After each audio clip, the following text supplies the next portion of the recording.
all night, is it just ruminating, or are you still doing a little of the online gambling? Well, A little. last night I was online a little bit. Yeah. Poker online? Yeah, just poker. I don't bet sports or anything. And you can't lose any money playing cards. And That's not gambling. That's using your smarts. are you up for the evening? How did you do? I did good last night. You did good. Listen, gambling's not about wasting money. It's about wasting time. Right. So you focus on wasting your life versus wasting what's in your pocketbook. Yeah, that's what like a kills country you. song. You can always get money back. And you know, when you have to go down to a coal mine and get $9 an hour for risking your life versus going to the Brea Improv and telling some stories you told 10 years ago, it's easier to gamble with that money, is it not, Norm? Yes, unearned money is the easiest to gamble. I gambled for the first time at a casino. We were just in Vegas at the Palms. I was at the blackjack table, and I don't even really love gambling. Yeah. I was up $111, and I could feel how people want to stay there rather than leave. Do you find it hard to walk away? I'm getting over it. I mean, I see people. Sometimes you see real rich people like just stuck at a table, just dead, like that movie Owning Mahoney, where they're just sitting there. Like let's say I saw a woman playing blackjack, and there's like a cordon around her because they get her own table, and she's just betting $50,000 a hand. She never varies her bets. She doesn't even care what cards come. She can't leave. It's like a Twilight Zone or something. You know? The catch-22 of gambling, and I guess it's sort of life in a microcosm, is when you don't have any money and you lose $50, it's devastating. Right. And then when you do make a bunch of money and you lose, you know, when Michael Jordan loses $50,000, it's no big deal. There's a catch-22, which is you have to bet more than you have or more than you're comfortable with in order to feel it, good or bad. Yes, like people that go like, I only gamble what I can afford, they're not gambling. No, that's not gambling. Only doing whatever that you can afford is not gambling. The word gamble is right in gambling. What you need to be doing is mortgaging your house and putting it out there. Right. If you're not pawning something. I saw Omar Sharif one time, not in live, but I saw him on the Tomorrow Show with Tom Snyder. I don't want to plug anybody. Omar Sharif from Funny Girl? Omar Sharif, right, the famous actor, right? Was he in Funny Girl? Yeah. He was in Lawrence of Arabia. Right. Yeah. He was a man. Right. Yeah. And he said two funny things. One, Tom Snyder said, why do the Arabs gamble so much? At the time, it was the Arabs, not the Asians. Right. Why do the Arabs gamble so much? And he goes, we're lazy people. And then he said, but anyways, he said this cool thing, like he was talking about, he lost all his money like 5 times in a row. 5 times in his life. And, you know, he's obviously really rich. Lost everything he had. Everything. 5 times over. Yeah. And, you know, he had a lot of money, right? Right. And so he said, he goes, afterwards, he goes, last time, he goes, when was the last time? He goes, last year I lost everything.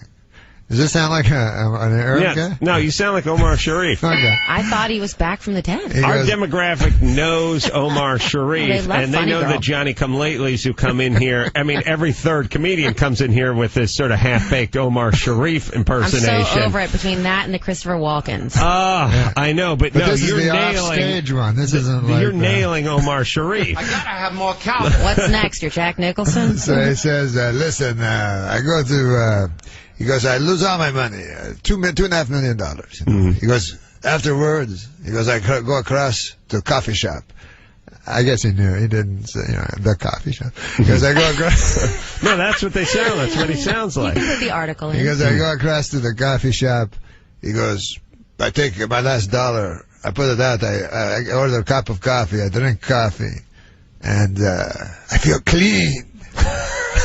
He was cleansed of all his money. Yeah, he's starting over, you know, but, you know, he could phone his agent and go give me a movie. It's a restart. It's not like Adam was saying with the coal miner. Well, but maybe, and I don't know if there is something to this. I don't have the balls to try, but maybe there is something to once or twice in your life shaking the Etch-a-Sketch and going right back to zero. Well, you've said... And it might be the guilt of the unearned money, too. Right. Absolutely. You said if a guy like Richard Branson lost everything, he'd be a millionaire again in a year. Yeah. I do believe he would figure out a way to start another empire very quickly. All right, Alex? Yes? You have a question for Norm? Yeah, first time, long time. I was just wondering how well he did at the World Poker Tour in L.A. The WPT. Oh, yeah. Did you play that? No, I didn't see you there. Well, I did one of those tournaments once, one of those celebrity tournaments. Yeah, I remember. And after about 2 hours, I went for the all-in because drinking Diet Pepsi next to guys with cowboy hats for 9 hours who wrote books on playing cards didn't sound awesome to me or Dr. Drew, and then everyone called us a loser because Shannon Elizabeth beat us. And I was like, I just want to go home. Who's the loser? I'm sitting in a building with no windows, with a carpet that has a potpourri pattern on it, sitting next to two fat guys who haven't spoken to their kids in 19 years, and I want to go home, and I'm the loser? Well, Norm, how did you do? I remember you were in trouble at that. Remember in that celebrity softball game, you and Kimmel had a big fight with the manager? I threatened my manager. That's another story. Yeah, they wouldn't let you play, right? I was sent to the other team. How did you do on the World Poker Tour? I did all right. Every time I do the event, it's celebrities and pros, you know? Mm-hmm. And I always get at a table with all pros. Right. So it's all like Now, why? pros. Bad coincidence or just because you're a good player? No, it's just coincidence. Mm-hmm. And so you hear all this cheering in the background. But there was one funny moment where there was this Norwegian model, you know, and she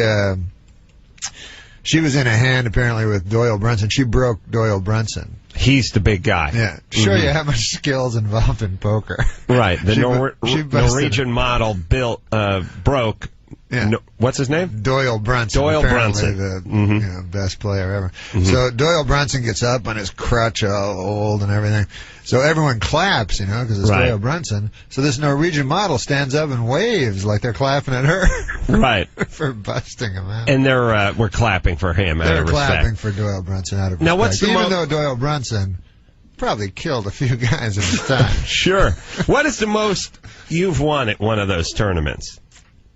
Oh, no. I won, at the World Series of Poker, I won, 49,000 or something. 49,000. That's not much. I'd round up to 50, Norm. That's not bad. And now what? Hey, Norm, are you going to be heading up to Bay 101? Oh, that's next week. Huh? Yeah. Yeah, Mike, why are you going to be there? Yeah, I'm going to come stop down. I'm not going to play, but I'm going to check out the action and everything, probably play a cash game or two. Yeah, I think I'll go. I don't want to sound like I'm some sort of poker addict, but I'll probably go to that one just because it's close. Yeah, just because you play poker. Why do you live? You live 13 hours a day doesn't make you an addict. You live in the Bay Area? Stop anytime. Yeah. I live in Sacramento, which is right by the Bay Area. Yeah, cool. No, I'll be in San Jose, so.